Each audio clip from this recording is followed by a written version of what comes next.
Hey, good evening, race fans, and welcome here to the high banks of the last great Coliseum, the world's fastest half mile. This is Bristol Motor Speedway as we get ready for race number 28 of the season, race 3 of the playoffs, and more importantly, elimination race number 1 of the playoffs here for the Veterans of Foreign War Cup Series. I'm Seth Cole alongside of Anthony McCurry. And Anthony, in last night's Rapid Fire Pizza National Series race, it was their playoff opener and played a huge factor into who was more than likely going to be moving on to the round of 8 even that early on. But tonight for the Cup Series drivers, this is the make it or break it time as to whether they're moving on to the round of 12 or not. Yeah, it's crunch time. You've gone 2 rounds already. It's the first round, so you've gone 2 rounds. You've got this one race. If you're one of those drivers who are on the edge trying to get in to the next round, you have got to be on your A game tonight. You're going to have to be aggressive. You're going to have to save your stuff. You can't overdo it, but you know that you have to get as much track position as possible in order to have a shot at moving on to the next round. And we're at Bristol, which makes this even more intense, being the world's fastest half mile.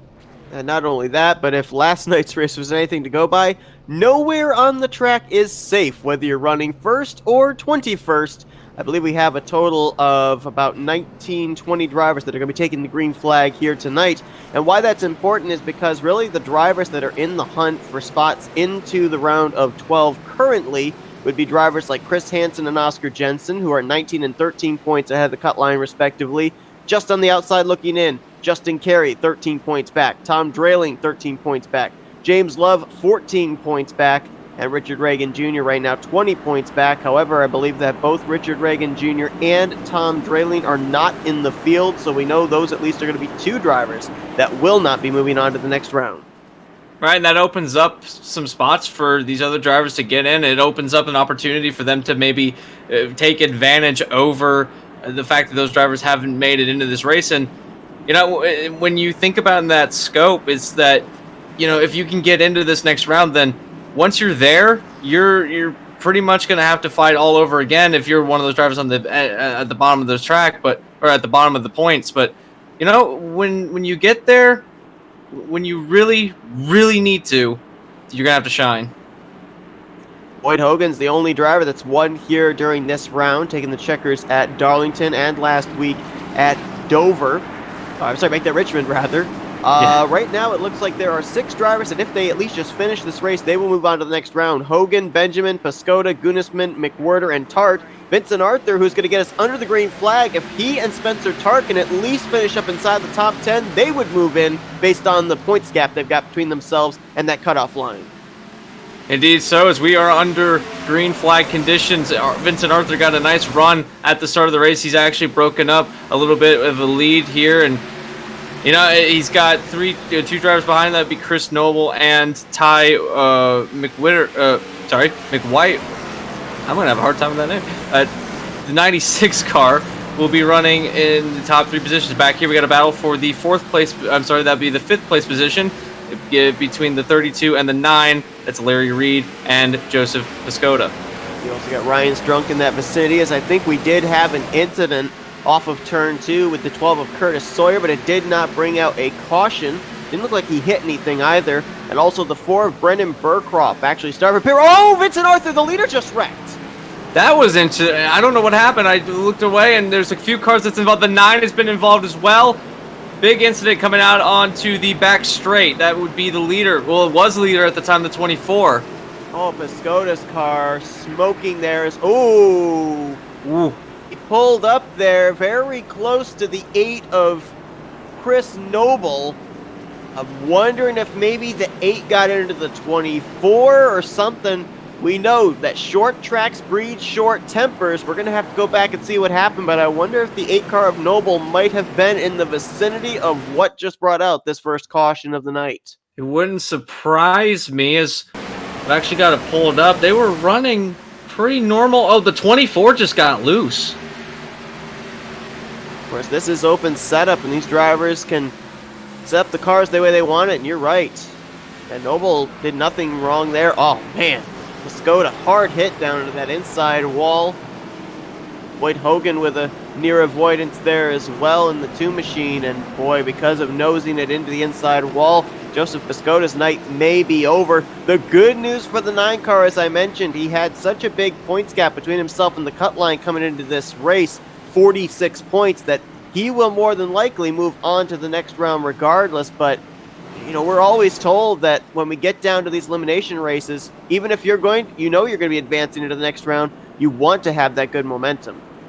Yeah, and this is not going to be that. The last thing you want is to have yourself or to be taken out of a potentially good finish. It gives you that, like you said, it gives you that momentum boost going into the next race. And nosing into the pit wall, not the way to end tonight's race. It's not over yet. I don't know if they're going to get that car back on track, though. That took a huge shot to the inside safer barrier. They're going to try their best to get that repaired. Chris Noble, up to this point, had only led 1 lap this entire season. Right place, right time, getting around the spinning 24. He's now out in front and leading this race. Will have more than doubled the number of laps that he has led so far this year, as Vincent Arthur sits on pit road. He's just now leaving his number 1 pit stall to come back out on track, but he is 1 lap down to the leaders. Piscota still sits on pit lane. It's going to be a long tow, I think, for him. If I remember correctly, in last night's race, a driver that had a very similar hit was Logan Helton, and it took about 30 minutes before he was able to get back out on track. Yeah, that's a long time to be sitting there, especially with the laps that tick by so quickly that you're going to go several, if you could possibly even go potentially 50 laps down if you have to spend that much time on pit road. And they are working on it. I am looking at that. They've taken the front end off the car. It does seem like that they're trying to get as hard as they can to get that 9 machine back on track. The 10 car also is coming down or coming out. I believe that's Spencer Tart. He's leaving. Okay, he's coming back on the racetrack. I don't know. He's got some damage on the back end. Yeah, so too did his teammate Brendan Burcroft, who I think just parked his race car. He was just coming back out. He had just gotten the lucky dog to get back in the lead lap. We mentioned he started from pit road, and looks like the 4 has called it an early evening, probably maybe a start and park here tonight for that Stewart Haas Racing number 4, but we've racked him up double wide again, getting ready to go back green. Chris Noble, Ty McWhorter, Taylor Butcher Benjamin, Larry Reed, and Ryan Strunk going to be the top 5. All right, we're about to take the green flag. First restart of the night. The 8 car gets a big jump on the restart, and he's going to clear the 96. Going into turn 1, the 11 and the 32 are still side by side, but it looks like that Butcher Benjamin is going to be stuck on that inside line. Now Ty Cole in the 34 going to try and chase him on the high line. It seems like the high line is the preferred line around this racetrack tonight. Definitely is. That's where everyone's going to be migrating during the course of this race for sure. Not wanting to be pinched down that inside line because you have to be off the throttle so much more. Plus the fact, especially longer into a run, that car wants to push up and gets tight. As Taylor Butcher Benjamin's still stuck down there. Ryan Strunk going around the outside. And Boy Hogan looking to sweep the first round of the playoffs. Right now, that 2 car is up in the 6th position. Yeah, and he's on a charge, too. He's working his way up through the field. There's a battle for the lead going on now between Ty McWhorter and the 8 of Chris Noble. The 96 has been closing in lap by lap and now is on the rear end of the 8. The battle brewing for the 3rd place position as well is Larry Reed and Ty Cole. Those 2 are also nose to tail, and Boyd Hogan, points leader, is now going underneath the 77, trying to take the 5th position away. He's on the bottom of the racetrack, though, and Ryan Strunk on the outside looks like he's got the preferred line. Cannot get the pass done. That is Boyd Hogan. Obviously, that early caution, first yellow of the night, happening with the race leader at the time, the pole sitter Vincent Arthur, It's going to be interesting to see here tonight because in last night's race, it was very easy to tell, even 15 laps into a run, who would set their car up for the short run, who would set their car up for the long run. And it's 250 laps here tonight, 25 laps more than last night's event was. Yeah, those extra 5 laps could play a factor at the end, because you might be set up and you're like, in your mind, you know, only 5 or only this amount of laps left, and you know, I actually got 5 more. So 250 is half the distance of the actual cup race, and we're running very fast at the moment. The leader, Noble, is now under heavy fire from McWhirter, trying to hold that position, but the 96 looks like he's got a fast car, trying to dive it down to the inside, trying to make that move stick. Nothing seems to work on the inside line. If you're going to need to make a pass, you're going to have to do it slingshotting the outside and hopefully driving it down to the inside and making it stick. Or maybe hope that he makes a mistake there as he drifted a little bit over the cushion, almost into the outside wall.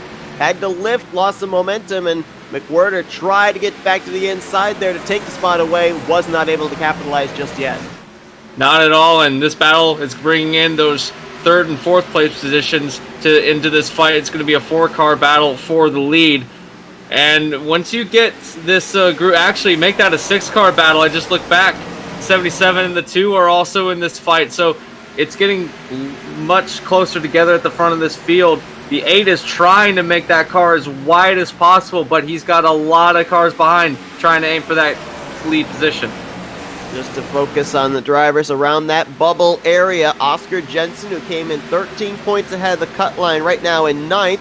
The driver who's trying to knock him out and advance his way in Justin Carey, he's up in 7th. The bad news for drivers like Justin Carey and James Love, who are trying to either win or point their way into the playoffs, it's almost a must-win situation because there's just not enough cars on track for them to be able to really make up the points necessary unless the 47 suffers a DNF and finishes maybe down in 18th or 19th position.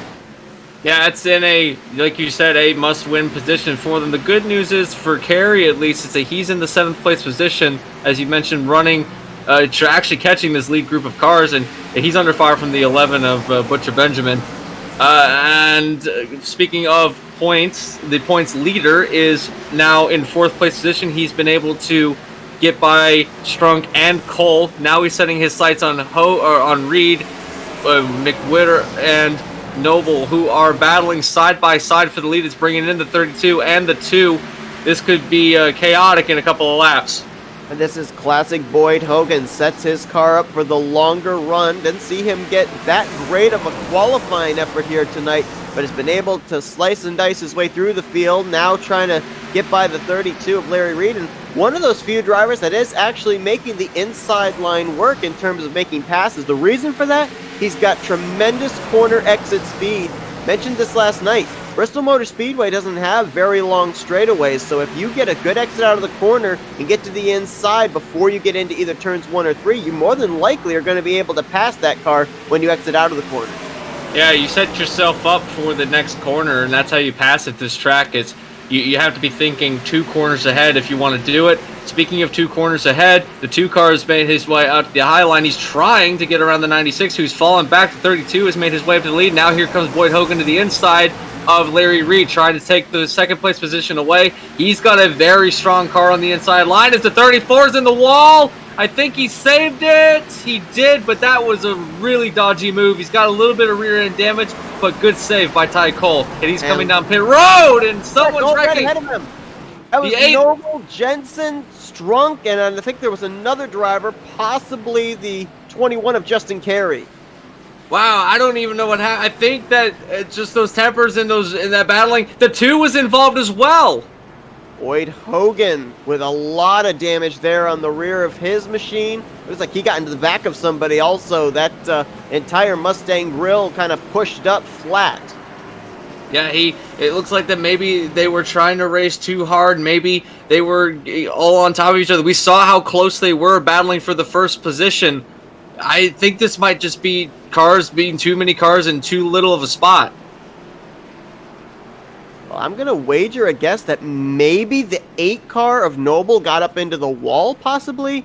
This is one of those walls, you get up into it, it hugs you in. it slows your momentum, and there's just no reaction time for anybody to be able to slow down. And Noble was running awfully high in the corner the last couple of laps. I almost wonder if maybe he drifted up a little bit too high. We'll get the full report here as we take a look at the replay. I just got a little glimpse of it just now, and it was coming out of turn 2, I believe. Looks like wow.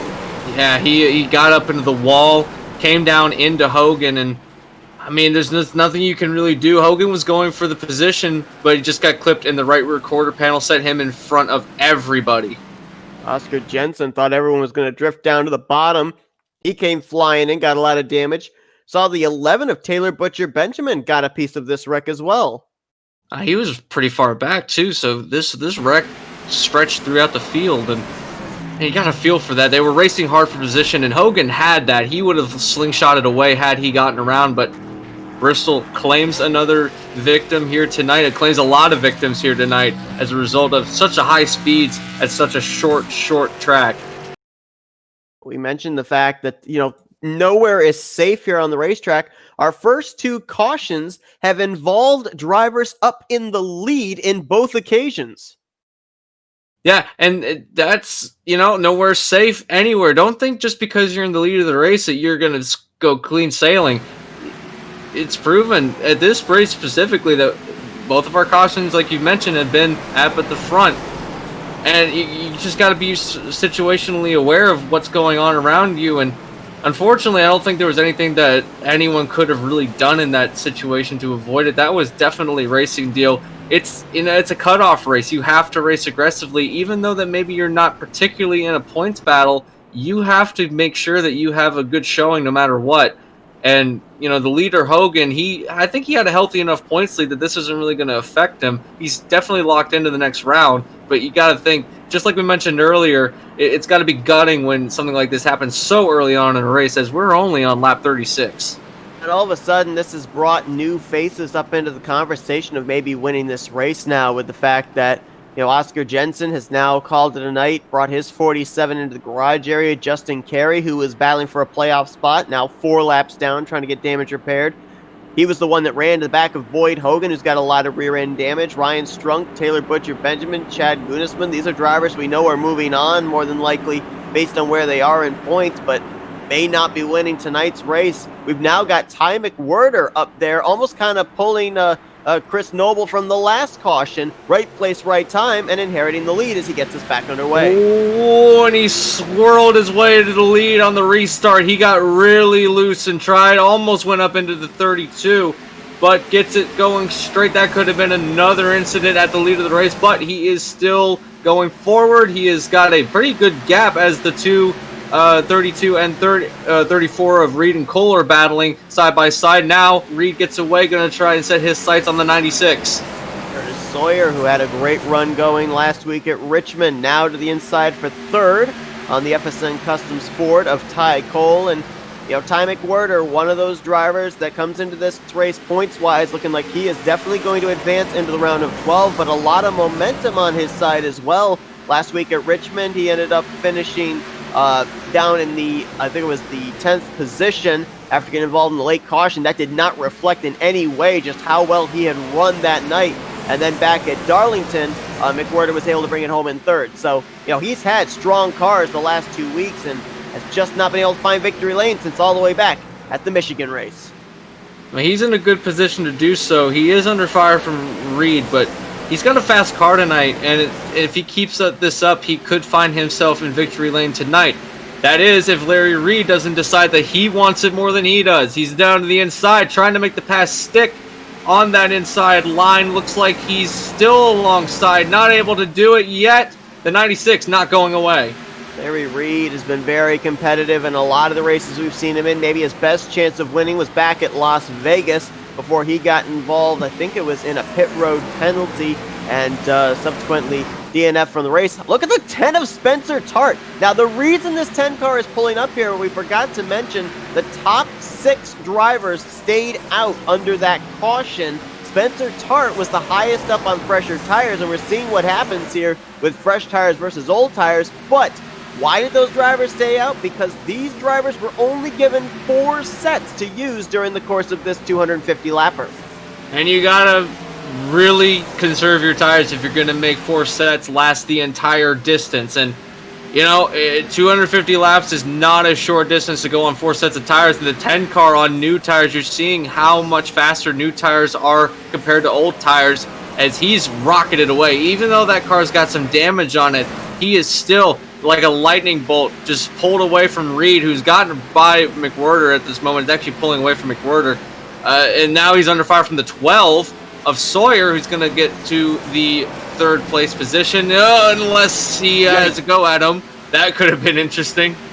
Boyd Hogan got a good view of that one as the 96 and 12 almost rubbing doors there through the corner. And, just to kind of compare Boyd Hogan, we saw the hard shot he took there getting involved in that wreck.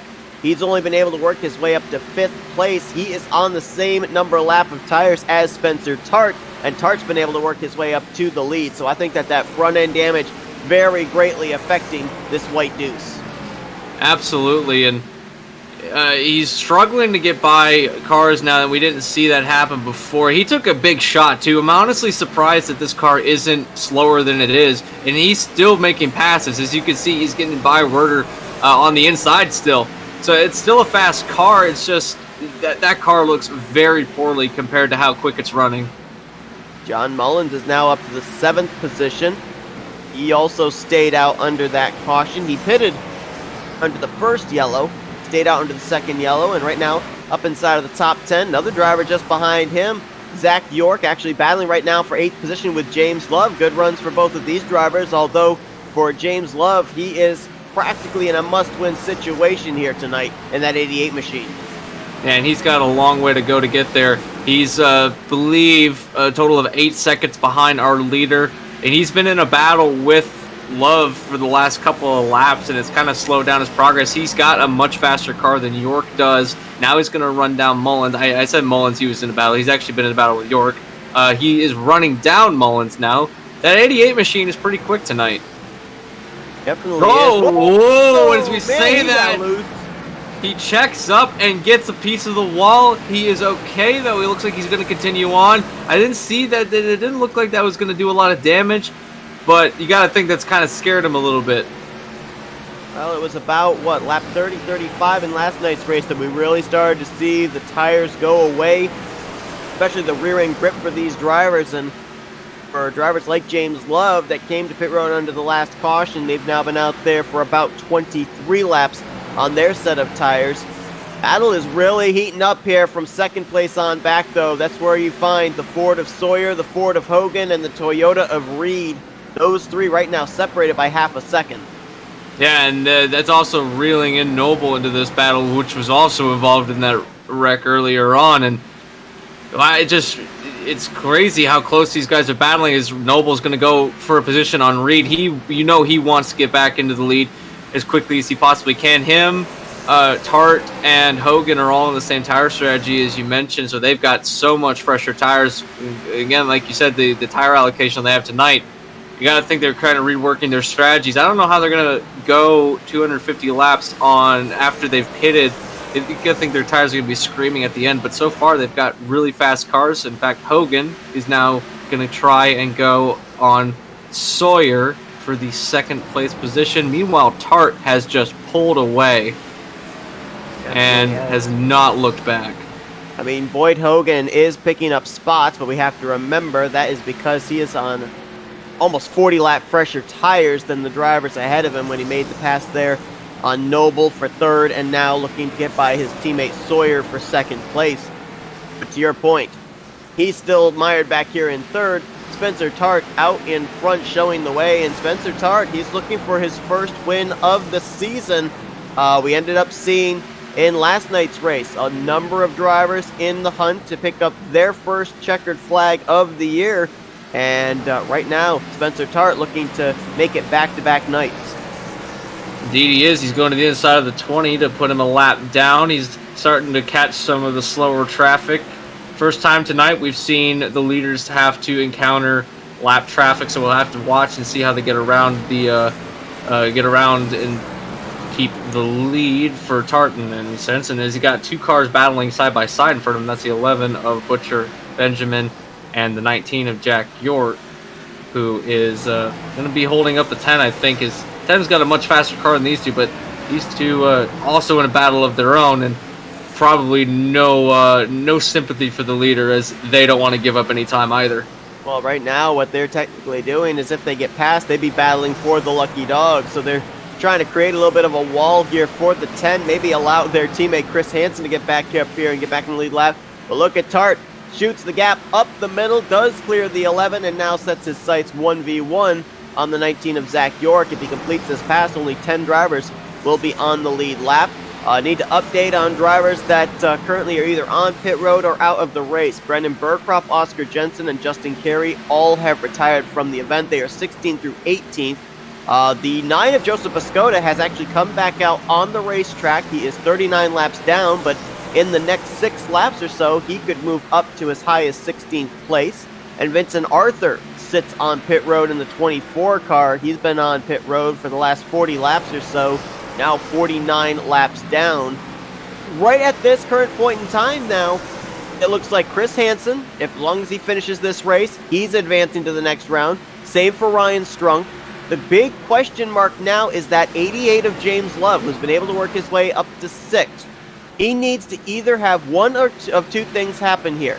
He needs to either finish, I think, 15 positions ahead of Oscar Jensen, or he needs to win this race, one or the other. So it really all depends on how much further down the 47 falls in the finishing results. Yeah, and the 47 is, he's already out of this race, and he's in the 18th position. So Vincent Arthur has got to basically pass the 47, and that'll only move him back 1 spot. So it is basically a must-win for James Love, who got a little squirrely out of that turn. He's actually under the fire of the 22 of Chad Gunisman, and Gunisman's got a really fast car, and you hate to be in a must-win situation because all the pressure is put on you to make it to the next round. And mired back in the 6th position, he's a long way between himself and Larry Reed. There's a good, I'd say, 3.5 seconds between those two cars, and right now he's in a battle for position, and he doesn't. This is the last thing he needs if he needs to get to the front, as the 22 goes to the inside. Again, the outside line seems to work the best out through these middle of the pack cars, and he's actually catching up to the 34. Is he pitted? What's wrong with the 34? He was up at the front earlier. Oh, he was involved in that incident. Well, he's a lap down off the pace now, is Ty Cole. Actually, he dropped like a rock. I wonder if maybe he used up a lot of his tires there, because all the Joe Gibbs cars, the 11, 19, and 20, all got around him for position, all off the lead lap. That's interesting. I thought he was at the front of the field, and now all of a sudden he's lapped out. Let's not forget, he was one of the, I think, 6 or 7 drivers that actually stayed out, and now he's going to come to pit road and get fresh rubber. That makes sense. Okay, yeah, he is coming down. Curtis Sawyer, my bad, is actually making those tires, those long run tires work.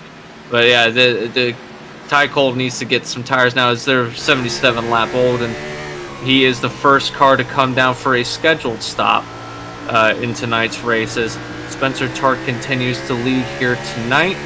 The battle for the 7th position is actually over, or I'm sorry, that was for the 6th position, as the 22 has gotten away, and that is the 88 putting a lap back, or passing the 9 of Pascoda. We're looking here at the race leader Spencer Tart having to deal with slower traffic, and because of this, Boyd Hogan. Boy, these two cars look like they've been through the wars. 2 mangled machines looking to battle for the lead in the midst of drivers that are just on the tail end of the lead lap. And these are cars that are running well. It's just that these fresher tires are getting a little bit to them, as the 10 got a little squirrely, almost went up into the 13, but Hogan is now on the tail and trying to make this pass. And as you mentioned, these two have looked like they've been through a war, and they are still fast, and the 10 washes up. There goes the 2. New leader Boyd Hogan, as Spencer Tart now sets his sights to try and take back the lead, but he's got he got loose again. He's got a whale of a car to handle before he can even think about that. Spencer Tart has his hands full right now. Loose race car stuck on the bottom, worn tires. I mean, that's not a combination for success, especially on corner exit. No, not at all, especially when there's another car up there ready to catch you. And that could have resulted in at least a 4-car incident. Had that happened in front of the 96, that could have taken out the 3 and the 13. Everyone gets through that okay, and now Chris Sawyer's going to set his sights to get through those 3 cars. But Boyd Hogan, ever since getting clear of the 10, he has rocketed away, now pulling a 1.5 second lead over the 10 car. There's very few drivers inside of the top 5, let alone the top 10, that haven't been involved in a wreck in some way, shape, or form in the first 20 laps of this race. But Boyd Hogan, front end damage, rear end damage, out in front, looking for the sweep here in the first round of the playoffs. And this is going to be interesting here too, because you mentioned the fact that we saw the I think it was the... well, I can't remember which car it was. There was one car that came to pit road of its own accord. Might have been the 34 of Ty Cole, actually. You mentioned how that was the first scheduled stop. It's looking like if things remain the way they are, we're going to end up seeing all of these drivers have to make a scheduled green flag pit stop. And Bristol Motor Speedway's pit road is not an easy place to get onto. Oh, no. It's not at all. And it's super tight. It's a fast entrance, too, because the commitment line is literally halfway through the turn. And this is a double-sided pit road. I think that we're not using both sides here tonight, as all of the cars could probably fit on the front stretch. But it is still a very tight pit road to get onto, especially when you're at speed. These cars are not going slow. I mean, we're seeing speeds almost up in the 130 marks. And, you know, going through these turns, you're still pulling about 115 and trying to get that slowed up. With some of these cars, the way they're set up to be a little looser than might be comfortable. And trying to get onto the apron, which is going to have a lot of dust buildup on the apron, and you're going to have a lot of trouble getting it woed up under a controlled situation, and it's going to make for some make or break races. As we were talking about the 88 in a must win, now he's going to get lapped by the leader Boyd. So there goes Hogan around to lap possibly someone who's praying that a caution comes out now, because he would be the first car on the lead lap. He needs that to get back and have a chance to get into the next round. Well, based off of what I was just doing for calculations for James Love, it's not necessarily a must-win situation, but it's nearly that close. If Oscar Jensen finishes where he is right now, which is 18th place, then James Love has to finish either in 3rd without leading a lap or 4th by leading a lap here tonight. If Vincent Arthur can get back out there and complete about 12 laps, knocking Jensen down to 19th, then it would be a 4th place run without leading a lap. Caution! Speaking of yellow, that's what he needed. It's the 96 of McWhirter. He's around. One of our front runners. And I think the 11 of Taylor Butcher Benjamin may have been involved as well. Either that or he had to come to a near complete stop to avoid. That was going. I think that might have been pit road, because it was towards the entrance of pit road, and we were talking about how getting onto pit road was going to be hectic. That was at the entrance. You think that maybe they ran over each other trying to get on, or I don't know what happened. We'll have to take a look and see. But pace car is out on the racetrack, and that was exactly the thing that the 88 was hoping for. Now he's going to get back on the lead lap. Well, this is really strange, because Ty McWhirter had actually just made a pit stop, came back out onto the track, and there you see him loop it around there through 3 and 4. I mean, Ty McWhirter, let's remember, had stayed out under the last caution. He was at that point pretty used to what the tires and what the grip was going into the corner. I don't think he was ready for what the car was going to feel like on the fresh tires. No, he just looped it around. He looked like he was carrying way too much momentum into that turn, and good job by Butcher Benjamin trying to get on the brakes. I don't think he made too much contact, but a solo spin is what puts us under yellow, and fresh tires are the cause of this. And, you know, they're cold. The track, they have to get up to temperature. The track is cool tonight. It's, of course, at night, and you got to be careful on the opening lap, and that was his out lap. And, man, you got to feel bad for him. Although, a good thing is, though, is it doesn't look like that it's too damaged. He might have gotten away with it. Well, this makes things interesting as far as these drivers come into pit road, whether they're going to take on tires or not. A number of drivers actually didn't come to pit road under the last caution, so I think the answer is pretty easy for them. But what about the drivers that had come to pit road under the last yellow? I mean, we're not to the halfway point yet, and some of these drivers might be putting on their third of 4 sets of tires this early on. Now that's putting themselves in a pretty sticky situation, as they got to go more than halfway on one set if that's the case. But looks like that our leaders are in, Boyd Hogan and Larry Reed. Spencer Tart looks like he's staying out, so not electing to come down pit road just yet, unless he already has. Yeah, he already has. He's already had pit road a lap ago. Boyd Hogan, Larry Reed electing to come down a lap later. I think I know kind of what they're trying to do.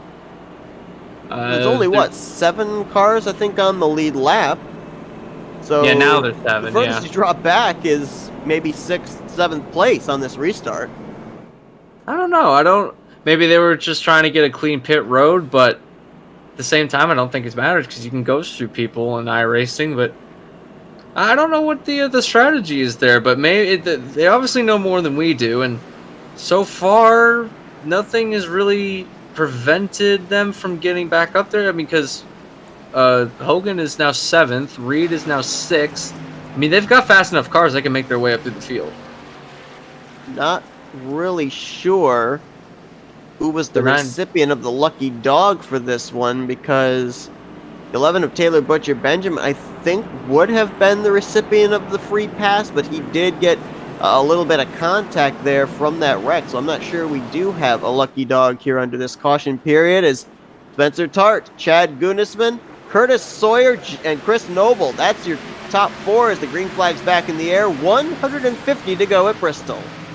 And Tart tried to get away, but the 32 of Gunisman is not letting him, and now Chris Sawyer finds himself up in the 3rd position. A little bit of new territory for the 19, as he's been mired back in the middle of the field for the majority of this race, and he's trying to have a good showing here tonight. And actually, he's still a lap down. I'm sorry, he restarted a lap down. I thought he was in 4th. Never mind. So now, this is still a battle between the 22 and the 10 of Gunisman and Tart. They are still locked in combat at the moment, and it looks like that maybe Gunisman's got a faster car, but he's just trying to find a run or a way to get to the inside, trying to get to that position. The inside line is kind of hit or miss depending on your setup. The only one that we've really been able to see put his car wherever he wants to is the 2, but as soon as I say that, Gunisman gets around the 10 of Tart on the inside, and then he spins it! He will spin it! But he did save it. He's on the apron going down turn into the backstretch pits, I think, and they were on the front stretch. No yellow. We're still under green, but that could have been horrifying for the cars behind, because that was at the very front of the field. Could have taken out a lot of cars, but Tart still leads the way. And very fortunate for Chad Gunisman to be able to kind of straddle the merge cone and the pit lane commitment cone. He did not go to either hit or to the left of the commitment cone, so he is safe of being hit with a penalty there, a commitment line violation. Close call there for the 22 of Gunisman. Yeah, that was... He launched it in. He was trying to make the inside line work. He got clear, but I think he carried a little too much momentum and ended up spinning around. Tough break for him, although I don't think he hit anything, so that car should be okay, but still it's going to be a momentum killer. We got to mention this. We were talking about how he is in not really a must-win situation anymore, but he is in a very tight situation. That's James Love, the 88, 3rd place. He's actually going underneath the 3 to put that car another lap down, but he is setting his sights on that 2nd place position, and he's trying to run him down. He's only about 2.5 seconds away from the leader, half second back from 2nd, but he's got Boyd Hogan breathing down his neck. That 88 is trying his hardest to stay out. He's got to be in 3rd place at this point, and he's right there right now, but Hogan looks like he's going to spoil that party. Yeah, Love has not led a lap yet here tonight, so he has to be in 3rd position to advance into the next round of the playoffs, and if he's able to do that, all 3 of the Hendrick Motorsports cars will advance, as Zach York, who's in the free pass position, really loose there off of turn 2. Right now, Joseph Piscota and Vincent Arthur currently in 16th and 20th respectively, many laps down, but Piscota came into this race 46 points ahead of the cut line, Vincent Arthur 38 points ahead of the cut line. Looks like both of them easily going to be able to point their way into the next round. Right. And again, the only, like we mentioned, the only one that's on the outside looking one, not really on the outside. Oh, the 88! Speaking of which, he got really loose out of turn 3, and I think he almost bent it, but he didn't. He saved it. The 2 is going to get an easy pass around, and man, that could have ended his night. He got wicked loose. Good save by the 88, though. Don't have to have the prettiest car in the field to go to victory lane, but it at least has to be running. So that's what James Love has to make sure he does, is keep the fenders on it and keep that engine running if he's going to have a shot here at the end of this race.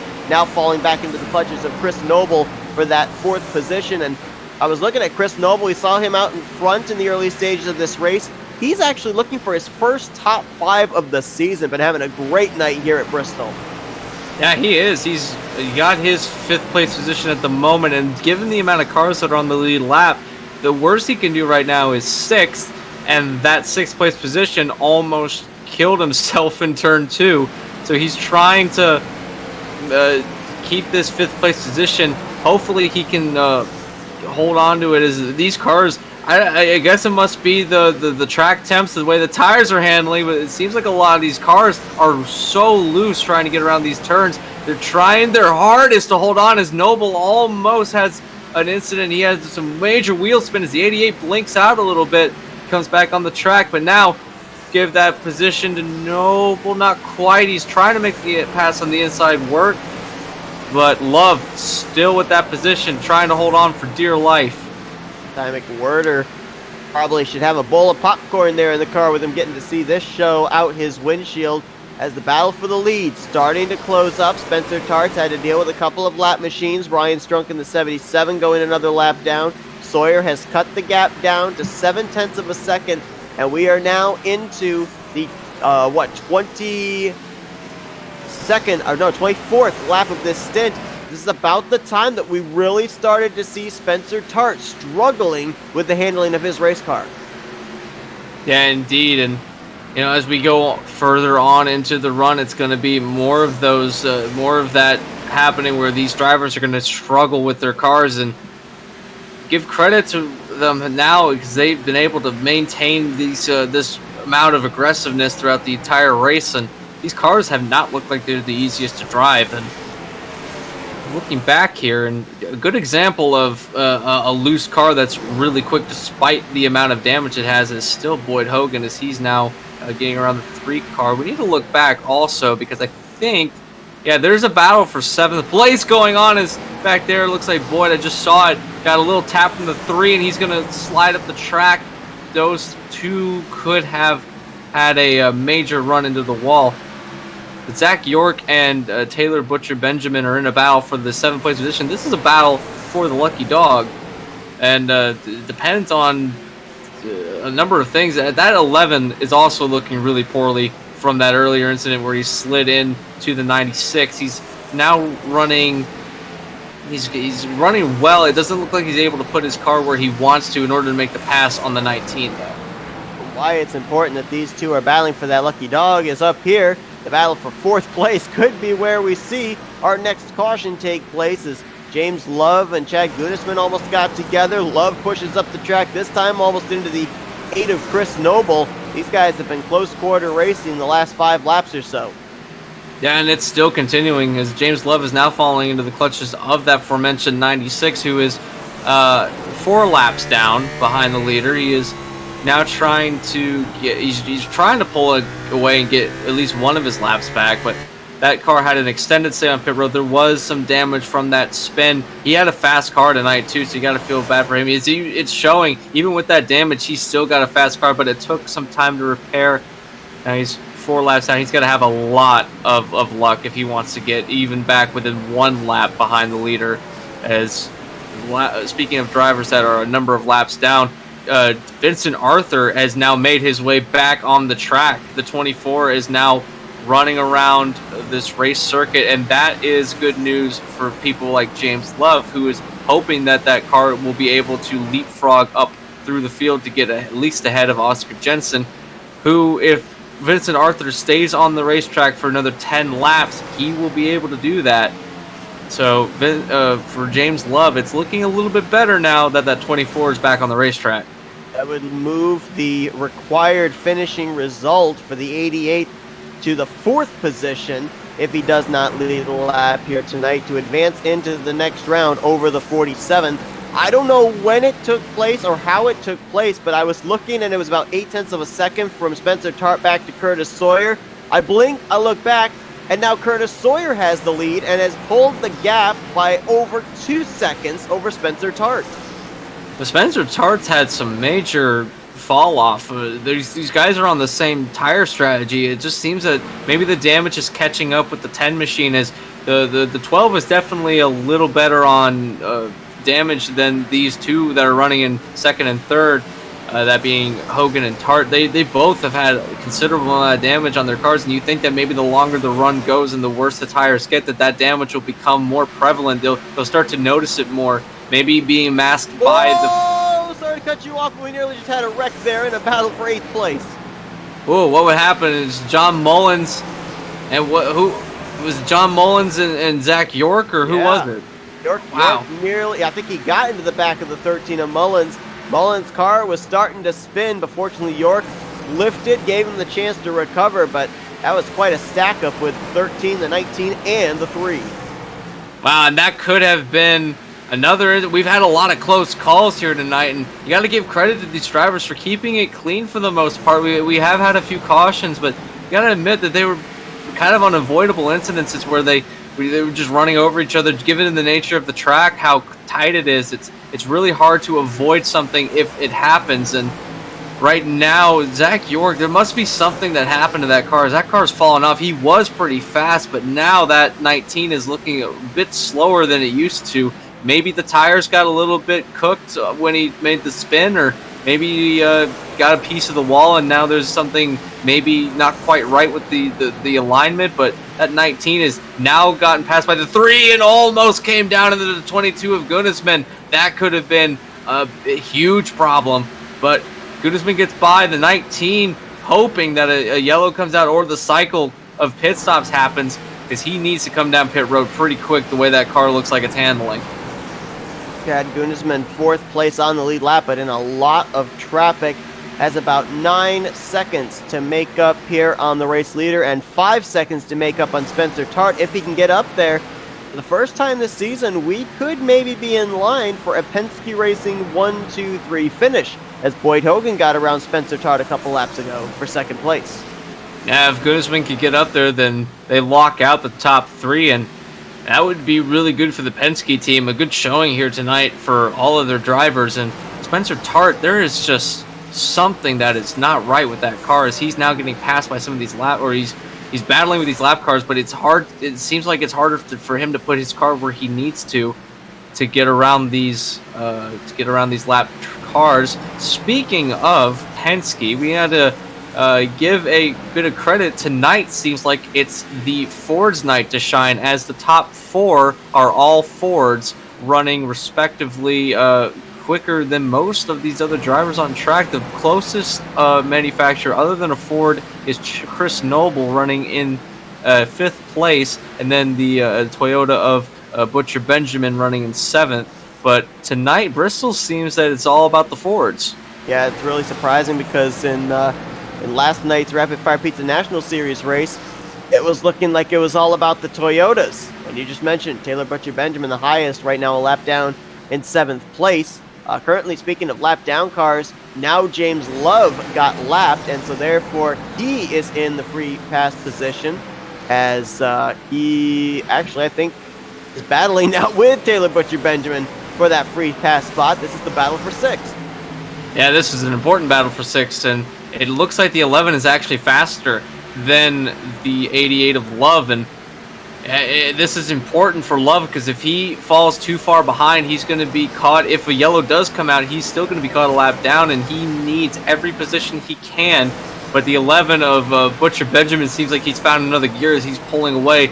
James seems to have his car set up for the short run, and once we get longer into these stints, it seems like his car just falls off and he's not able to really gain any progress. Right now, he's being overtaken by the 20. That's not for position, but that is critical because now, he gets into the wall. He tries to save it. He's going to get on the apron. That is not what you need to have happen. He's come back up the racetrack. It looks like he's going to get around or he's going to get out of the way of everybody. But that could have been disastrous for the 88. That could have taken out his entire hope of getting into the next week's round. The big problem as well, he actually did not lose any spots to any of the other lap machines. He's got Greg Newsom now trying to take a spot away from him, but for James Love, he's not in a position where if we were to get a caution now, for him to even take the wave around. These drivers have been out there for 55 laps in these tires. You cannot stay out on those old of tires and hope and pray for a quick caution to come out. It's just not possible. Now, the only one out there that's on older than 57 lap old tires is the 77 of Ryan Strunk.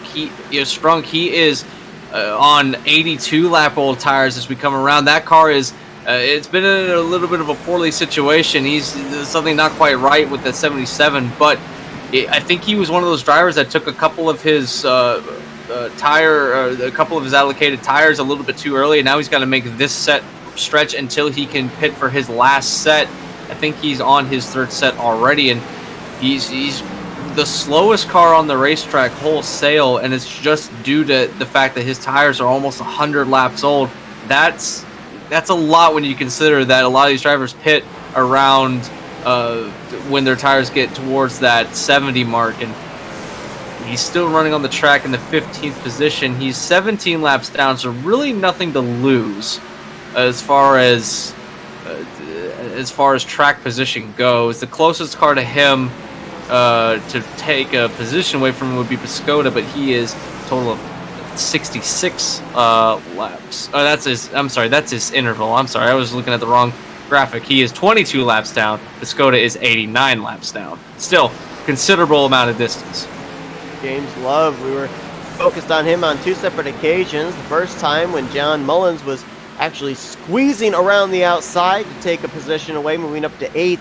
And now we see that Curtis Sawyer has been able to put the 88 car 2 laps down. I mean, it's difficult enough to gain 1 lap down, especially when we get to the closing stages of a short track race, let alone multiple laps down to the leaders.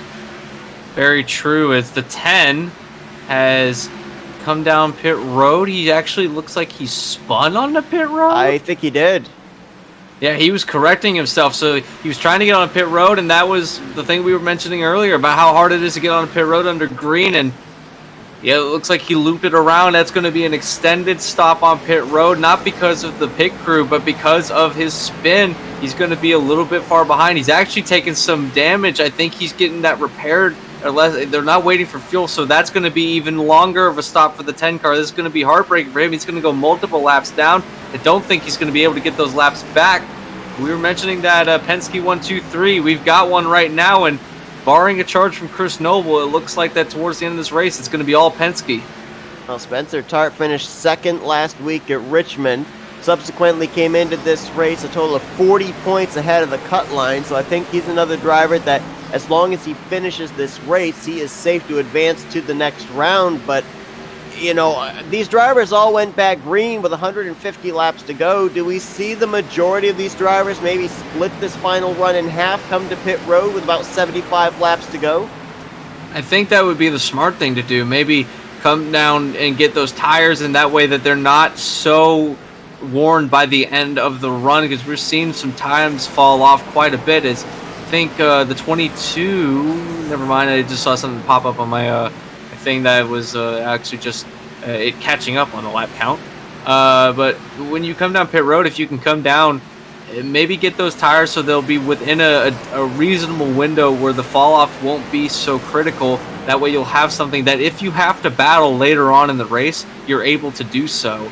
As right now, the only drivers on the lead lap are the 3 Penske cars. The 22, 2, and 12 are the only ones on the lead lap. And don't look now, but the 22 is the next car to be lapped by his teammate Sawyer.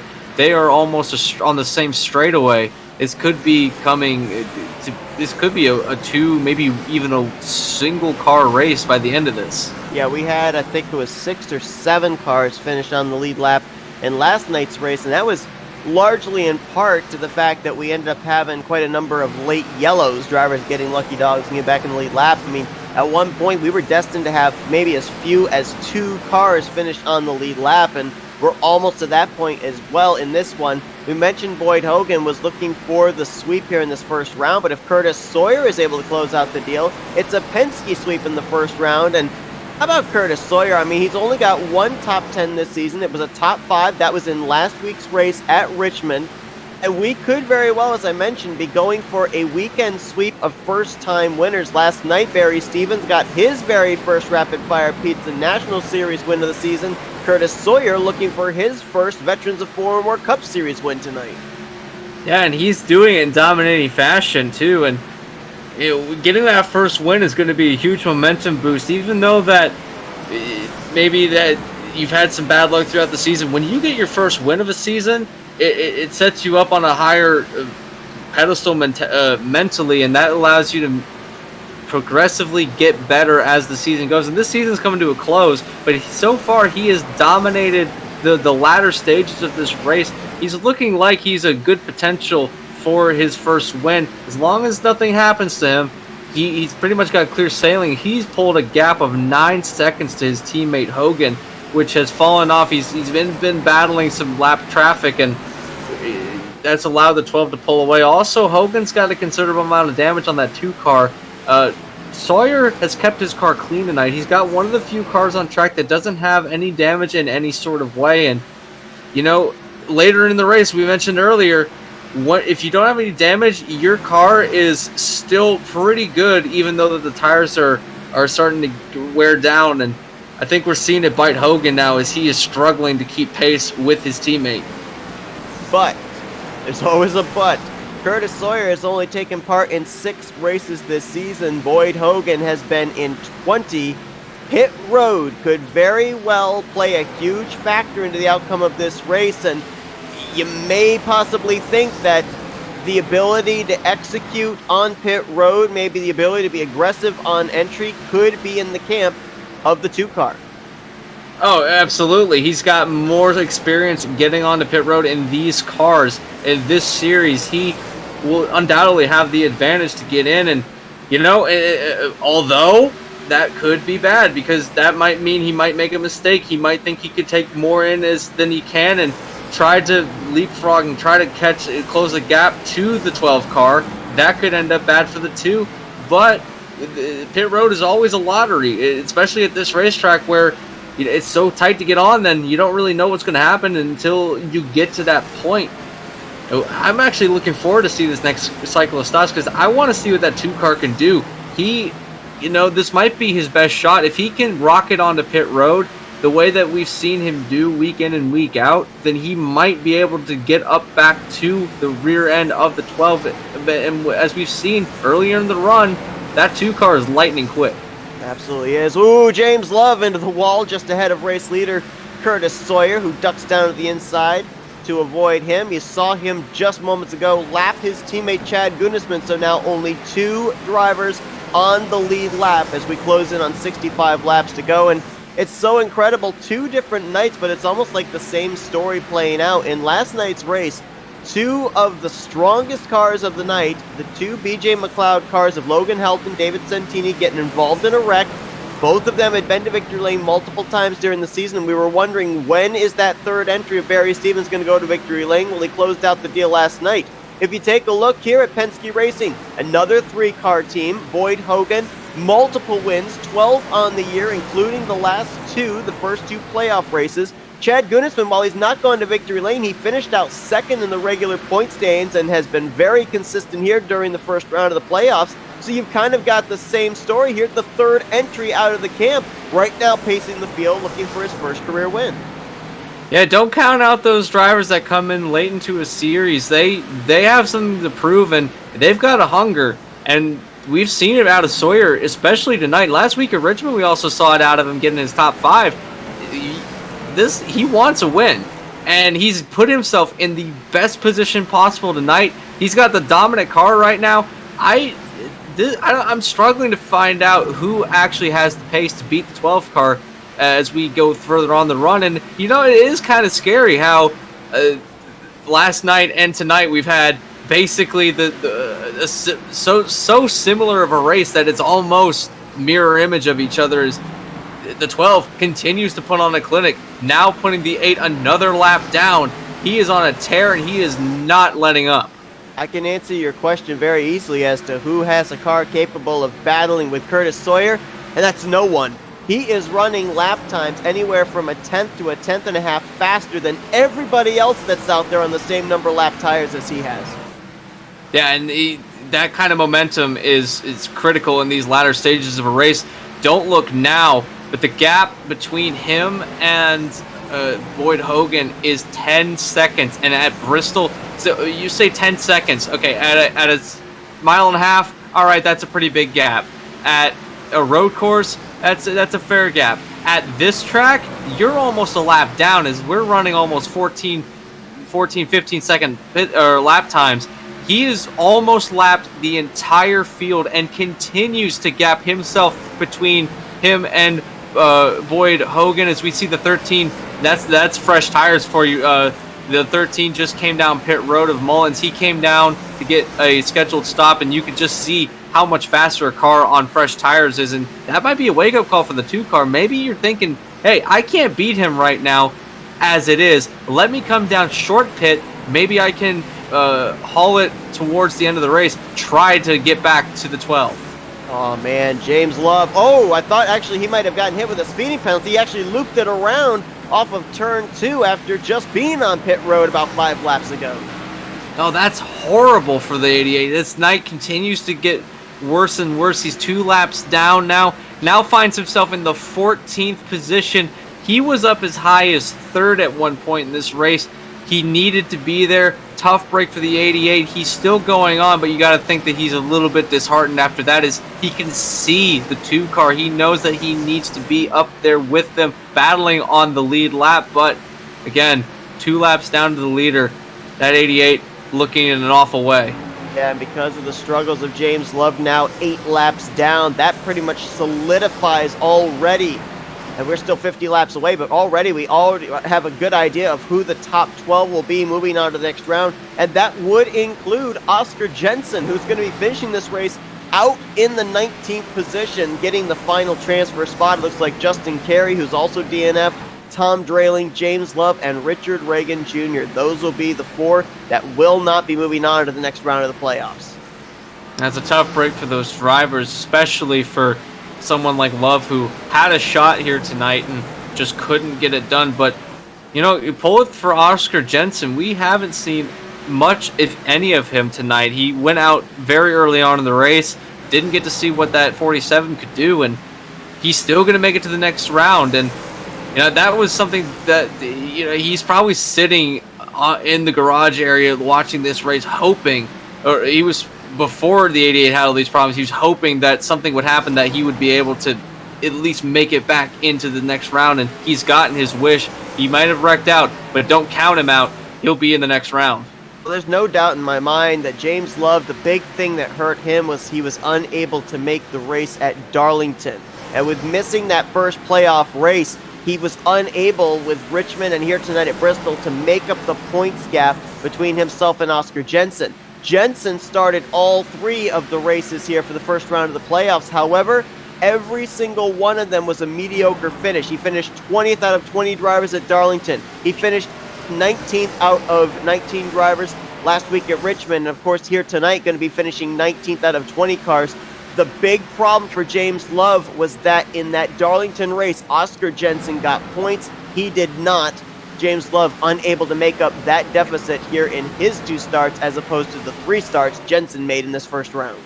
And that just proves that you need to be here week in and week out. Points do matter, despite how a lot of people talk these days that points don't matter. Of course they matter. That's the difference between getting into the next round and being booted out. And to your point, He only missed one race. Oscar Jensen didn't have good finishes. You would have thought that by that math, nothing would have really changed, but it was all the difference here tonight. And you know, you got to make those starts. You got to get those points. Don't count yourself out. Okay, you got a bad finish. Don't count yourself out. Those points are valuable. Consistency is what wins these races. I've said it on a numerous number of broadcasts that, you know, we watch drivers who are consistently in the top of the field. They may not win a race, but they will be up towards the front of the points. And they might, especially in a series that doesn't require races to get into to playoffs rounds or anything like that.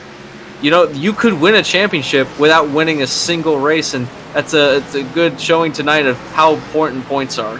And you know, it seems apropos talking about this as we're looking for at the battle between two drivers 2 laps down, Taylor Butcher Benjamin and Greg Newsom. This is actually the closest battle for position, 4th place under contest, and that fits the 11 of Taylor Butcher Benjamin so perfectly.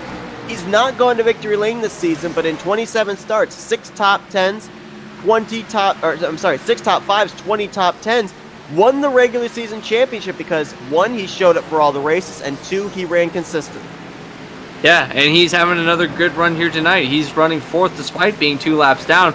It's funny because we automatically write off drivers when they're 1, 2, 3 laps down. They're still battling for a position, and especially tonight where so many cars are a lap down, there's only 2 cars running on the lead lap, and getting towards the end of this race, there might be only 1 car as Sawyer is pulled within a 12.5 second gap. But this battle for the 4th place position between Newsom and Butcher Benjamin, you know, this is battle for position as much as any other position on the racetrack, and these are valuable points going into you know some other towards the next round of the championship. I think you mentioned that Butcher Benjamin is locked into the next round. Correct? Yes. Oh, he's definitely locked into the next round. He was second in points, 48 points ahead of the cut line. He just had to take the green flag tonight. Right. So, you know, it's good momentum if nothing else. You know, yeah, I got a top 5, 2 laps down. And, you know, as I say that, there goes Newsom. He's like, I want that spot now, thank you. You know, to your point, doesn't matter how many laps down you are. The calculator's not going to take a look at how many laps down you were. If you get a top 5, you're getting top 5 points. Exactly. You know, we had this saying in hockey where empty net goals were garbage goals, but, you know, the score sheet doesn't care if it was an empty net or not, and same goes for points. The points counter, they don't care. The calculators, who cares? You got a 5th place position. It doesn't matter if you're several laps down. You're still in the top 5 out of, we took 20 cars at the start of this race. So you've bested 15 other cars if you're in the top 5. Seen a couple of drivers on pit road in the last 15 laps, including Chris Hansen, the 20, Ryan Strunk, the 77, and Ty McWhorter in the 96. We're waiting to see if anybody else is going to be coming to pit road, especially our race leaders, because most of these drivers now have been out there for 120 laps on this set of tires. Yeah, those tires are getting to the point where it's going to be now or never if you're going to make it on pit road. I know what they're doing, though. They're going to stretch it as far as they can because their lap times really haven't fallen off too terribly. I mean, they're running obviously 2 seconds slower than they were on fresh tires per lap. However, when you're so far ahead of somebody, and especially those drivers are on the same lap, we saw a good indicator of how fast the car could be on fresh tires. And that was John Mullins on the 13, who took tires and just went on a tear through the field on those fresh tires. But if your closest competitor is almost a full lap behind you on the same tire strategy, you know, stay out as long as you can. Come down pit road late, get those last set of tires, run hot laps the rest of the race. It's once you do that, then you're gonna rocket even further ahead. And this lead that Sawyer's got, I don't think that it's gonna matter if he's on old or fresh tires, especially if Hogan comes down. He's be like, "Yep, I'm gonna come down with you." I'll tell you what, that gap that he has could have gotten closed up very quickly. Bristol, you mentioned 130 some odd miles per hour going into these corners for these drivers, but Bristol's like a conveyor belt. Whether you're in the lead or wherever you are in the field, you always seem to have someone around you to race, and we had about 6 drivers up in that pack. Only one of them was on the lead lap in Boyd Hogan. Multiple drivers were either 2, 3, 4. Some of them were 9 laps down in this group, but all battling in the same vicinity, not necessarily for position. Yeah, exactly. And it gets tight on this racetrack. You've had a lot of battling going on. Speaking of battling going on, Boyd Hogan in the midst of this three-way battle. I don't know if the 88 and the 3 are all on the same lap. I think the 88's multiple laps down. I think the 3 is only... he's actually only 1 lap down, and he's hurt them! Love tried to tuck up in front of Newsom, was not clear. That was right in front of Boyd Hogan. And the caution's going to come out again, and ooh, I think we may now have some tempers flaring between the 88 and the 3. As it was obvious from that camera angle, the 88 was not clear to move up, and he took the chance anyway. Oh, it's late run. You're mentally you're starting to get tired. Maybe he thought he was clear, but he just came across the nose, and I don't think the 3 is too excited about that one. As we had just mentioned, running up there with these drivers, and he was running in the 4th place position. Now that he falls back, and it's such a horrible thing to happen. It's late run, tires falling off, but man, you gotta make sure you're clear before going up the racetrack. Yeah, we take a look at another camera angle here, and you can clearly see the intentions of the 88 was to clear himself from the 3 exiting out of the corner, and he just misjudged it. But easily understandable that the 3 of Greg Newsom is upset, because you mentioned running in 4th place. He and the 88 were not battling for position.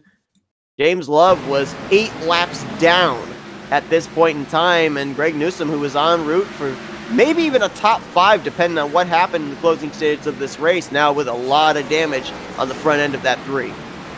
Yeah, and that's it's horrible, because if Yellow would have come out not involving him, he would have been one of those cars that could have potentially got himself on a lead lap. Had another Yellow come out immediately after that. Is now we have 3 cars on the lead lap, as I believe that Gunnisman is going to get himself back on the lead lap. It's so hard. I honestly think that the way the 88 kind of snapped up, I almost wonder if something let go on the 88, because it didn't look like he was trying to go to the outside. It just looked like it plowed straight. I don't think that was the 88's fault. Well, whatever the case is, it erased what was a 13-second gap from Curtis Sawyer back to Boyd Hogan. Now Hogan's got some new life of maybe being able to go 3 for 3 here in the playoffs, as he brings his number 2 back down pit road yet again, probably to get some extra repairs done, try and have that car as up to speed as possible. And thing that worries me now here, Anthony, very typical of short tracks, is when we have a late caution here with about 20 laps to go, the old adage of cautions breed cautions. Yes, 3 drivers now in the lead lap, but we could have a couple more back in the lead lap before all is said and done, because we may see a couple more yellows before this checkered flag flies. Absolutely. You got a lot of these drivers who have fast cars that are now finding themselves in a position to take the lead back. Think about this. The 22 of Chad Gunnisman now finds himself in the 2nd place position after Boyd Hogan pitted a lap after he did. He's back on the lead lap trying to hunt down the 12 of Sawyer. Boyd Hogan, we mentioned, now he has gotten fresh tires. He's in 3rd now, but they're all right with each other. John Mullins, who pitted first out of all of these drivers way back between lap 150 and 160, he's now back up into this running. He's going to be challenging to get on the lead lap. He is a total of 2 laps down at the moment. We have those cautions, precautions thing. He's in a good position. He finds himself in the 4th place position, and give that up for the 11 of Butcher Benjamin, who was as far down as, I believe, 14th in this race. Now finds himself in a top 5 position, running also on the same lap as the 13.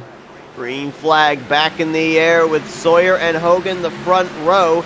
Now, with those 2 being on the lead lap when the caution came out, they got to start ahead of all the traffic. Gunnisman had to start very tail end of the field. And look at Hogan. He's going to cross over his teammate looking for the lead. Sawyer's got that preferred line on the outside, though. Sawyer's got a fast car. He's shown it on this restart. He, by all accounts, Hogan had that pass made, but Sawyer found another gear and was able to get it down the back straight. Now it's a battle between Hogan again. He's trying to get up there. The 24 of Vincent Arthur, he is not on the lead lap. He is several laps down, but he is just as fast as these drivers. He might try to play spoiler, maybe get himself involved in this battle, but Hogan to the inside, trying to make the move stick. Hasn't been able to do it yet. Sawyer is still right with him. Oh, Hogan tried to clear himself there as he was about half a car length ahead coming off of the corner. Sawyer was to the outside, though, and they will remain door-to-door at the line. Boyd Hogan, I was kind of wondering this front-end damage. It looked like that advantage he had earlier on of off the corner was gone. It has all of a sudden come back as he and his teammate continue to duke it out for the lead. And don't look now, but here comes the 13 of Mullins. He's 2 laps down. He's trying to get in front of these drivers. He's trying to get in front of the leaders to get one of his laps back. If another yellow comes out after that, he'll be on the lead lap battling for this lead, and he has got a fast car, and he's hoping that he can get there. Hogan checked up. He got a little bit loose out of that turn, and he was trying to hold on to it, but now he's falling back into second place. The 24 is trying to run him down too. He's trying to get one of his 100 or so laps back, and like I thought, the 24 is going to play spoilers. He's going to go to the inside of the 2, trying to disrupt that. Hogan, he spins. The 24 is around. And back up into traffic. Look out in turn 3. And the yellow is out. He gets down to the end of the back on the apron. I think everyone got through that okay. Man, that could have been scary. Yeah, it could have. He was the 3rd car running right there, and there was a lot of oncoming traffic at that point, and close call as Vincent Arthur goes around for a solo spin. I don't think he even hit anybody to cause him to go down to that inside wall, but it has been a struggling night for that driver out of Hendrick Motorsports, and boy, we saw just how good there on the restart Boyd Hogan was, putting up a challenge on Curtis Sawyer. Sawyer's going to have to do it again. You see the 13 of John Mullins. He's going to get one of his 2 laps back, getting the free pass. Just needs one more, and we could have ourselves a 4-car fight for the lead. And let's bear in mind as well, Chad Gunisman got the free pass in the last caution, had to start tail into the field. Now he'll get to start up in front of all the lap machines in 3rd place, so a very timely caution for the 22. Extended stops for the 2 and 22, though. They're on pit road. They haven't gotten back onto the racetrack. Something's happened with those 2. They're about to go. Both of them are getting damage repaired. I think they're spending that little bit extra time to get some of that damage they've sustained repaired. Okay, they're both back on the racetrack. It was getting close, though. They look like they might have come into the clutches of the 12, which I believe is not coming down pit road. So Hogan and Gunisman have made their final stops. I don't think they have any more fresh tires that they can use in this race. Sawyer, I think he has a set left. I don't know. Does he have a set left? He, I believe, has 2 sets left. According to this, the 12 car has only been on pit road twice in this race. So wow, if he took tires on both those stops, he's got 2 sets still waiting for him on pit road. He's got a little bit to play with then. That's amazing, the fact that he's been able to make this on a 2-stop strategy. And he's gapped himself a 1-lap lead between him and Hogan and Gunisman. According to my ticker, that might update itself as we cross the line. We'll have to see what the gap is now. Yeah, that's going to update, I think. Okay, yeah, it has updated. Now it's back on the way it should be. And Hogan and Gunisman are back on pit road, getting some more damage repaired here under this pace lap. You might as well, right? You've got the time. You're not under threat of really losing anything because Mullins is still a lap down, so might as well the 2 teammates deciding to get more damage repaired. As Sawyer, content to run behind the safety car. No one doesn't have any indication to come down pit road yet, Seth. This is interesting because I don't know if Boyd Hogan or Chad Gunisman took on tires there when they first came down pit road under this yellow. If they did, they'd be out there on about 15 lap. Well, actually, no, I should correct that because I don't think they took tires here under these pit stops that they're coming down to repair the damage. So it would actually be about maybe 12 to 13 lap fresher tires than the 12 machine. That is if they did take tires under this caution. That is true because I with the amount of stops they've been on, it looks like they've taken tires at least once. They did on that first stop, I know for a fact, as the 2 comes back up beside Sawyer. We're about ready to go to green. Seth, Who do you got to win this race tonight? It looks like it's been all Sawyer, but Hogan is right back with him. He definitely is, and these two really raced it up there on that last restart. Maybe that 22's in the best spot of maybe if these two get together, being able to sneak by for the victory as Sawyer chose the inside line, clears Hogan for the lead. Here comes Hogan, back to the bottom again. We saw this on the last restart. Hogan is good down there, and he's gotten a lot of his damage repaired over these last couple of stops. Now it's a dogfight for the end of the race. We're coming down to 10 laps to go very soon, so it's crunch time for these drivers. They have to use their stuff now. And Sawyer's trying to gap himself between the two. The two, you can see how hard he's racing. Got a little bit sideways coming out of that turn. Now he's coming right back up to the rear end of the 12 again. His teammate. It's a two-car battle for the race lead. As the 22 is nowhere to be found. He's at the end of this tail, or at the end of this train of cars. It's definitely a dogfight towards the end. Less than a mile to go as 2 laps were waved to the 12 of Curtis Sawyer. Hogan gonna drive it in deep here, seeing if it will stick.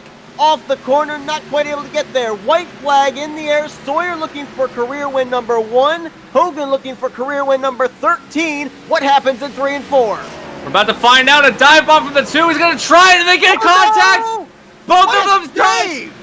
And Sawyer pulls out a magical win as he saves it out of 4. Give the win to Sawyer tonight at Bristol. How did they both save it? That was incredible. Hogan was slideways into the corner, clipped the left rear of the 12. I thought they both were going around. I thought what I was saying about Gunnisman might actually come to fruition, but 2 wheelers able to keep their cars straight and make it to the line still in first and second place. That was incredible by these 2 drivers there. Fantastic saves by both of them. It looked for sure that at least the 2 was going to go around completely even before he got into Sawyer, but Sawyer able to pull it out, and they both made contact with the wall, and they think that's what helped them save it. I think that Hogan running into Sawyer helped him save his car, and Sawyer running into the wall is what helped save his car. Fantastic run to the line. What a finish. Unbelievable. And how about this? 3 cars finished on the lead lap, all out of the Penske stable. For the first time this season, Penske Racing is going to get a 1-2-3 finish. Wow, a great showing for that team here tonight. They sweep the top 3. They had the best cars showing tonight, and tonight has been Ford all the way. They got into the lead early in the race, and they never looked back. And I have a feeling we're going to see that in future races. What an unbelievable finish here at Bristol Motor Speedway. There's just certain tracks that never disappoint, and Bristol always seems to be one of them. Looking at the full finisher results, as we mentioned, pretty much the top 12 moving on was basically decided by the time we got to 50 laps to go. So the 12 drivers that came into this race above the cut line, they are the ones that are going to be advancing into the round of 12. But some drivers that are going to be carrying some nice momentum after a bit of some comeback finishes here at Bristol. Obviously, Chad Gunnisman finishing in 3rd. Taylor Butcher-Benjamin, though, the consistency continues for the 11 car. Top 5 here tonight in 5th behind John Mullins, who was hoping to maybe see another quick caution to mix it up with the Penske Fords. Greg Newsom and Chris Noble, great runs for the RCR machines. 6th and 7th place. We saw Noble out in front for quite a number of laps. Ty Cole looked like he was struggling quite a bit in the early stages. He still gets 8th, followed by Larry Reed and Spencer Tart. But you look on down here from 6th on down, a lot of drivers multiple laps down as Bristol was not kind to just about everyone in the field. No, not at all. We're looking at numbers such as 4, 5, 8, 11, even as far back as Piscotah, which was 76 laps down. Vincent Arthur was it was 102 laps down. Vincent Arthur running on track 121 laps down. It just proves that Bristol is a track. We always say that Darlington is a track too tough to tame, but give another one to Bristol, because this track has constantly proven over the last few years that you might think you have it, but you really don't. Absolutely. I mean, Bristol is one of those tracks where it's technical, but it also is a tire killer. It's also very discriminating against giving drivers room to be able to race. And a lot of times, in order to make the pass, you're going to have to use the bumper or the side of your race car. But boy, Bristol this season, though, has been able to give us not one, but two first-time winners in both of the series. Rapid Fire Pizza last night had Barry Stevens, and tonight the Veterans of Foreign War Cup Series gives us Curtis Sawyer. And the four drivers that are not going to be moving on, Justin Carey, Tom Drayling, James Love, Richard Reagan Jr., obviously they'll be looking to just finish out the season with trips to victory lane during the remainder of these playoffs. But let's get a word with all three of the Penske drivers as they bring it 1, 2, 3 here tonight at Bristol. And let's kick things off with the 22 of Chad Gunisman. Hey, Chad, it's Anthony and Seth up here in the Flatout Racing Network studios. You got us? Yeah, I got you. Well, man, I mean, first off, let's just talk Bristol because it looked like just about everyone here tonight had a bone to pick with this 1.5-mile short track. A lot of drivers struggling, a lot of drivers getting up into the wall, a lot of drivers going a lap down, including yourself. Got that lucky dog, got back in the lead lap. I mean, 250 laps here at Bristol. How exhausted are you? It wasn't too bad. I was just kind of riding. I hadn't had a whole lot of practice, so I was just trying to keep the car clean and finishing out to the end. And if you do that at Bristol, you can usually salvage a good finish like we did tonight. The setup was really good. Got to thank Boyd and Curtis for all the work they did this week on the set. You know, obviously, you move on to the next round of the playoffs. You had a nice cushion coming into this race. I think you just need to take the green to be advancing into the next round. But great momentum going into the next round as well with a third-place run. But I want to ask about that little skirmish over there in turn 3 between your two teammates, the 12 and the 2 getting together, almost going around. Was there a point where you saw them sideways and thought, maybe, just maybe, I'll be able to sneak by them and take this win? I didn't. When me and Boyd pit with 2 to green to repair our last probably 20 to 30 seconds of damage, when we came off pit road, for some reason it made me stay behind the lap down cars, so I was a little bit behind them, hoping for another quick yellow to let me restart there. So I never got to see them wreck, but I heard it on the radio when contact was made, and I was hoping to be a little bit bigger than it was. But they both kept it going straight and got to the finish line before I got there. Tonight I think that we heard tonight that there was a tire allocation where you only had 4 sets of tires. Did that mess with your strategy any at all? Especially because of it seemed like a lot of these drivers were running a little on the looser side. It looked like the tire wear could have been an issue later on in the race. Did that affect your strategy any at all? And did you have potentially a car that, if didn't happen to get caught behind lap cars, do you think that you could have on strategy run up and take this lead? Yeah, I think we definitely could have taken the lead. I don't think tires mattered too much. Our set really, if we didn't have 30 laps on the tires, we probably weren't going to pit and take tires. So with 5 sets, that's a pretty decent way where you can make it 50 laps each run, which would basically be enough sets for us to not have to worry about it. But I think we did take the lead for a little bit there after the 3rd or 4th caution, but I would try going to the bottom. I just got too loose and dropped all the way back to 7th or 8th. But I think we definitely had the speed run up front. I think Boyd and Curtis showed that. We just made a couple mistakes and had a little bit of trouble getting through lap traffic then. Well, one last final question here, Chad. I mean, we now look towards the round of 12. You guys got Las Vegas, Talladega, and the Charlotte Roval coming up. Is there any particular one of those 3 tracks you've got circled as a place to possibly win and advance your way into the round of 8? I think definitely Vegas and Dega are 2 good shots. We'll have really good cars there, and we did really well at Daytona a couple weeks ago or 3 weeks ago. The Roval's going to... Road courses aren't my thing, so I'm going to put in a lot of work there. But if we can get a couple of good point stays at Vegas and Dig, I think the Roval should just be just need a solid point state advance. Well, Chad, obviously a lot of momentum here heading into that round of 12. A solid outing here tonight. Only one of 3 cars to finish on the lead lap with a podium finish at maybe one of the toughest tracks you guys have been to here during the playoffs at Bristol Motor Speedway. We're going to do some shout-outs now. Yeah, I just want to thank Boyd Hogan, everybody at Legacy Esports, Bobby Dale Earnhardt, who helps us run fast cars. And I got to thank our sponsors, Abruzzi, Butt Kicker, and Oculus Glasses, as well as the Veteran Foreign War for sponsoring the league, and Soda Guys and iFlag. I think all those guys really help us go out on Saturdays and put on a good show and run fast. That's Chad Gunisman. He finishes 3rd place tonight at the world's fastest half mile. Congratulations on a great run. We look forward to seeing what you do advancing into the round of 12 next week in Las Vegas. Yep. Thanks, guys. And incredible as it is, mentioned that Chad Gunisman finished 2nd in the point standings this season for the regular season. this was only his second top 5 finish on the year. So, boy, nice to see him be able to get a crooked number there in the top 5 column. As let's now get our winner from the last 2 weeks. Came so close to getting the sweep here in the round of 16, and that's Boyd Hogan. Hey, Boyd, it's Anthony and Seth up here in the Flatout Racing Network studios. You got us? I got you.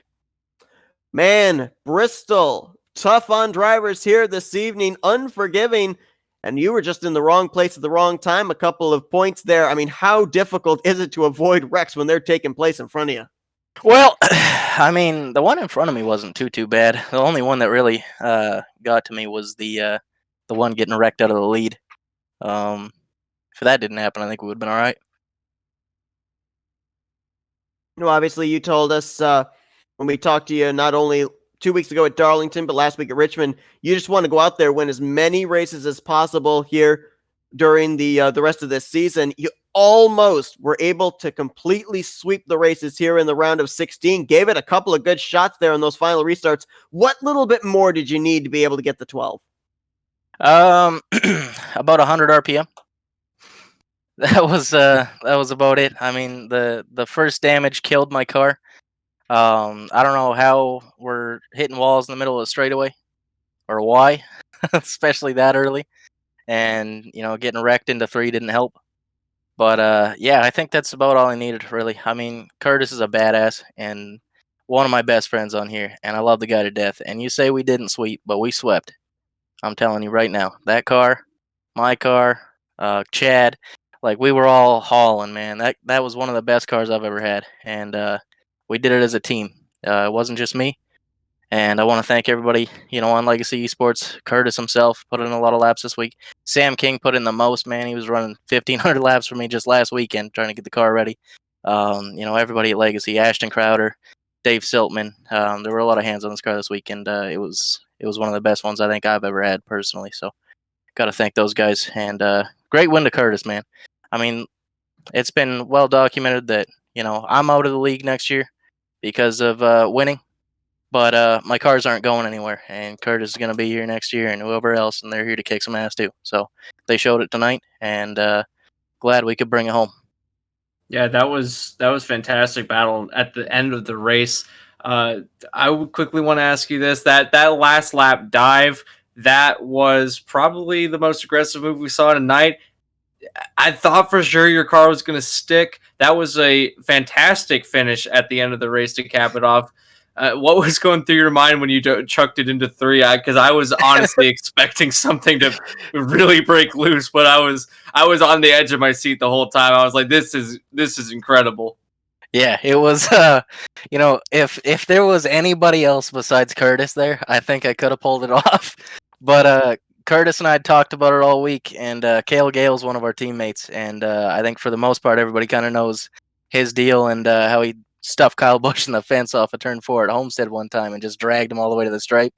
I've had the opportunity to do it a couple times in official this week and I haven't done it. So I said, if there's any chance that I can get there and do it tonight, it's happening. And so I sent it into 3 and 4, and rather than sticking and getting to his door in the center, it damn near killed me. And I kicked out and knocked him sideways. He was cussing at me across the line. But it's a short track, man. This is what you're here for. It's the reason I raced tonight. I love Bristol. I love that kind of racing, man. As soon as you can start bumping fenders and throwing bumpers at people, man, it's awesome. And you get the right group of people together, and it's the best kind of racing you can get. And I think that was one of the best finishes you could have asked for. As you said, Boyd, it's a short track. You got to throw it in there if you've got a shot. And boy, as Anthony said, probably one of the most exciting finishes we've had here this season. I'm sure the fans definitely enjoyed it as well. But congratulations on a second place run here. I mean, obviously your finishes this round have been unbelievable. A win, and a second place. Obviously, we're fully expecting you to carry this momentum into Las Vegas next week into the round of 12, and we wish you luck there. I appreciate it, man. I also want to thank you guys, obviously, for putting on the broadcast. Judd Danielson at Abruzzi, and again, everybody at Legacy Esports. If I'm going to run second anytime, man, Curtis is the guy to do it too. Absolute badass and a wheel, man. So I want to thank everybody. Thanks, guys. That's Boyd Hogan. He finishes second in a Penske 1-2-3 finish here tonight at Bristol. And we look forward to seeing what you do in the round of 12. Appreciate it. And let's now go down to victory lane. Second time in 2 nights that Bristol Motor Speedway plays host to a first-time winner in the respective series. Curtis, it's Anthony and Seth up here in the Flatout Racing Network studios. You got us? Yeah, I got you, boys. How are y'all? Well, we're doing great, but I'll bet you're doing even better. My goodness, what a finish there at the end between you and your teammate there, Boyd Hogan.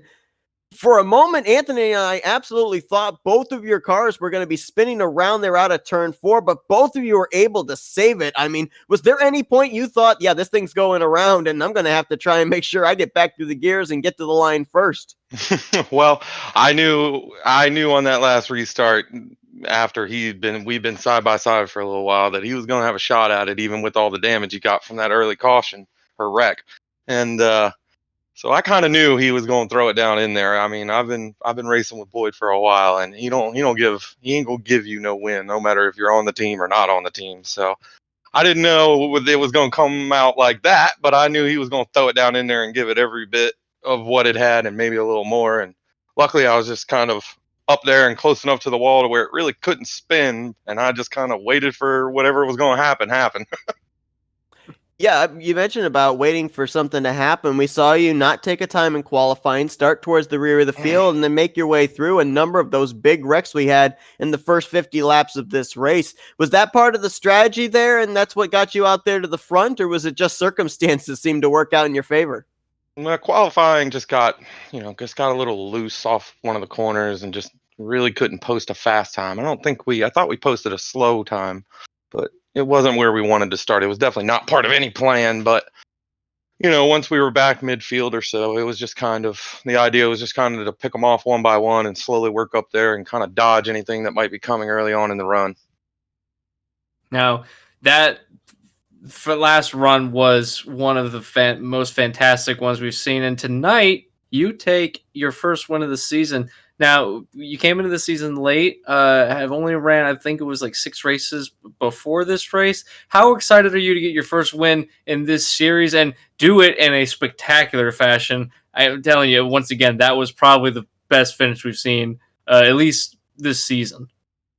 Well, I mean, yeah, we're ecstatic. I mean, can't be happier. I mean, given the circumstances in the beginning, it would have been nicer to have a few cars up there, maybe more to really battle it out. But I mean, it was the end there, boy, there was some sweat because I knew if he had a chance, he was going to take every inch he had, and just I wasn't sure what was going to happen, but I knew it was going to be close and something to talk about up there for you guys.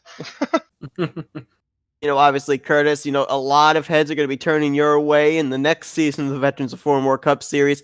But we've still got another 7 races to run here during this season. I mean, with this, as Anthony alluded to, your first win in the series, what's now in store for the upcoming 7 races to finish out this year?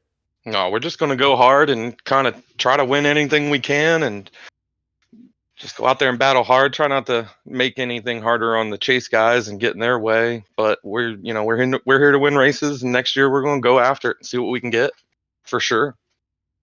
Well, Curtis, the finishes for you just keep getting better and better. We saw you get your first top 5 last week. You get your first win 1 week later here at maybe one of the toughest tracks here in the playoffs, Bristol Motor Speedway. We're going to let you do some shout-outs now. Yeah, I'd like to thank the guys at Legacy Racing, of course, Boyd Hogan, for all the work he does over there is nonstop. Him and the guys that work on the setups, and just the guys from Veteran of Foreign Wars, so the guys, iRacing Flags, Shorbers Racing Graphics, FSM Customs, and Abiding Love Memorial Urns. Sorry. Tongue got stuck to the roof of my mouth. Well, Curtis Sawyer not only gets his first win, but leads a Penske 1-2-3 finish to the checkered flag here tonight. And as we've stated, and will continue to state, because it's really true, one of the most exciting finishes we've had here in quite a while in the Veterans of Foreign Wars Cup Series. Curtis, tremendous run. Congratulations on a great win. Go enjoy it, and we look forward to seeing what you bring to the table in the round of 12 here as we head to Las Vegas next week. Thank you, guys. I hope you guys enjoyed the show there at the end. Hope it was something to talk about. Oh, absolutely.